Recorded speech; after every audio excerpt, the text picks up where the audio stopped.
Доктор Александар Матковски во својата исцрпна работа ги има идентификувано и оние грбовници кои како зборникот од Народната библиотека во Белград, настрадан за време на бомбардирањето во 1941 година, веќе не постојат.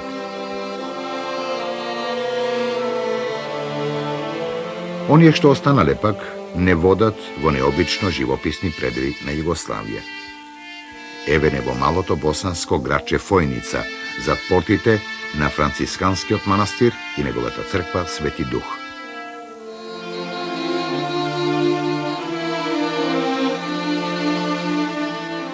Бастион на времето и културата, со архива и библиотека од над 15.000 скапоцени ракописни и печатени книги, со музејска збирка од предмети за црковна употреба и од традиционалното занаетчиство, нумизматичка колекција, етнографски предмети и слично.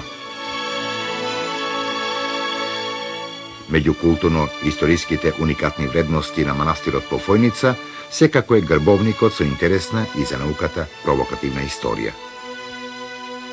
Токму во овој грбовник, иако е временски постар од претходните, доктор Матковски за прв пат идентификувал македонски грб.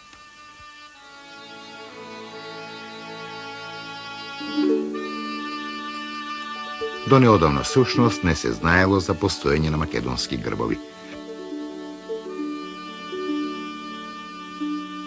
Следејќи ги пишаните документи на минатото, доктор Матковски во Фојничкиот манастир го нашол грбовникот со вистинска галерија од грбови.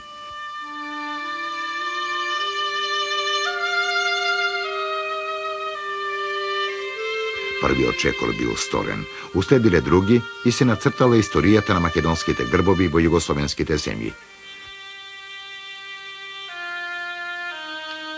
Во Фојничкиот грбовник, македонскиот грб се сретнува два пати, еднаш засебно и еднаш во состав на општиот грб на јужните Словени. На втората страница е посебниот грб, жолт лав со круна на глава на црвено поле. Над грбот има празна лента, што значи дека грбот не бил дефинитивно завршен. На лентата треба да стои грб на македонската земја, судејќи според познатите грбови.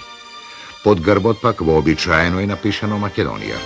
Во општиот грб на јужните Словени, македонскиот грб е означен со буквата А.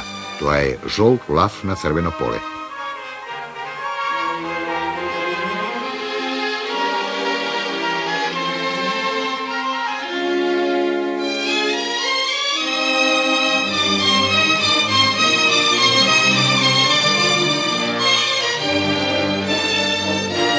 Во 1701 година, хрватскиот преродбеник Павле Ритер Витезовиќ ја издал стематографијата, книга Грбовник, каде што се среќава и македонскиот грб.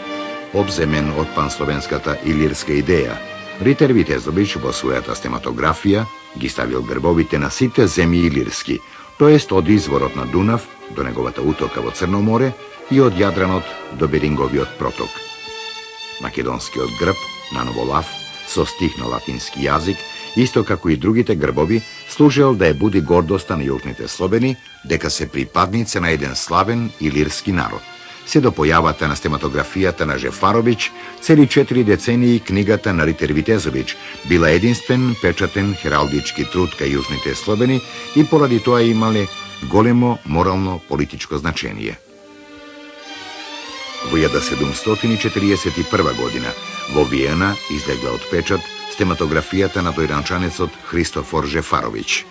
Овој некогашен монах, љубопитен дух, бил талентиран зограф, бакрописец, печатар и, што е особено важно, прв македонски хералдичар и предвесник на македонската преродба. Неговата стематографија била неколку пати преиздадена.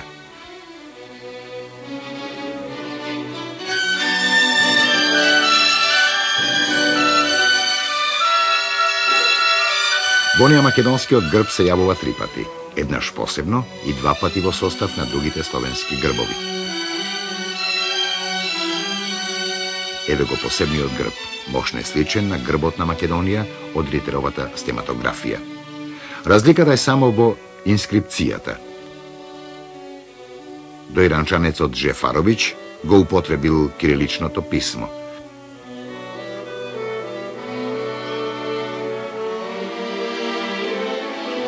Македонскиот грб je даден исто така во состав на една композиција од 56 грбови. Во средината е цар Душан на конј, а околу него се грбовите на сите слобени, од Јадранот до Бениговото море. Во оваа концепција јасно преовладуваат идеите за општо словенско обединување и панславизам. Околу сите грбови врви лента, што ги поврзува сите грбови и така символично е представено единството на сите слобени. Македонскиот грб стои под бугарскиот. На лентата пишува Македонија.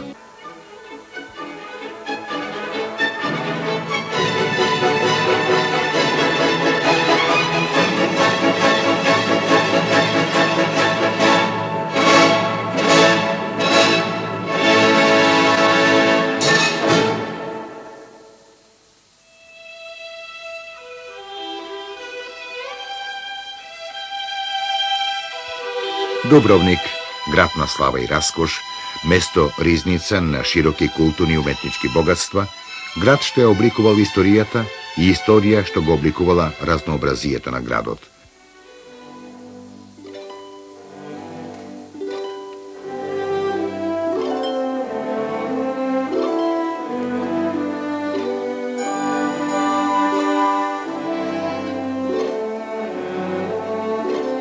Во еден од објектите Знаменија на Дубровник, архивот, се чува грбовникот на Иво Сарака, кој според сознанијата на некои научници датира од 1746 година.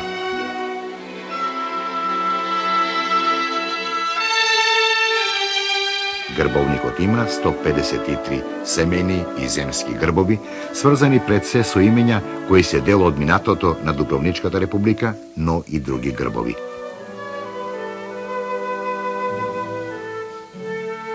Во овој грбовник, македонскиот грб се сретнува само еднаш и тоа како посебен земски грб.